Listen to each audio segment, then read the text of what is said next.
Georgetown Jalan கிளாவேயில் 28 வயதுடைய விற்பனை உதவியாளர் ஒருவரை துப்பாக்கி பிடியை கொண்டு தாக்கிய டத்தோஸ்ரீ பட்டம் கொண்ட உள்ளூர் ஆடவர் ஒருவர் கைது செய்யப்பட்டுள்ளார்.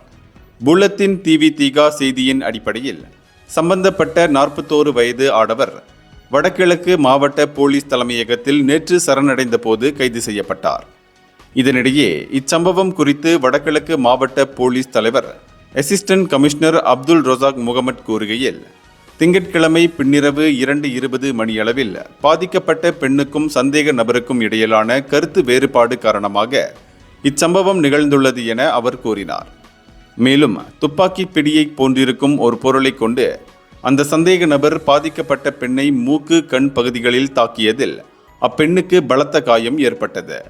அது மட்டுமின்றி அவ்வாடவரிடமிருந்து போலீஸ் துப்பாக்கி ஒன்றையும் சில தோட்டாக்களையும் துப்பாக்கி வைத்திருப்பதற்கான லைசன்ஸையும் கைப்பற்றியது. இவ்வழக்கு குற்றவியல் சட்டம் பிரிவு 322 கீழும் 1960 ஆயுத சட்டம் பிரிவு 34 கீழும் விசாரிக்கப்படுகிறது. இந்தியர்களின் இதய குரல் மக்களோசை.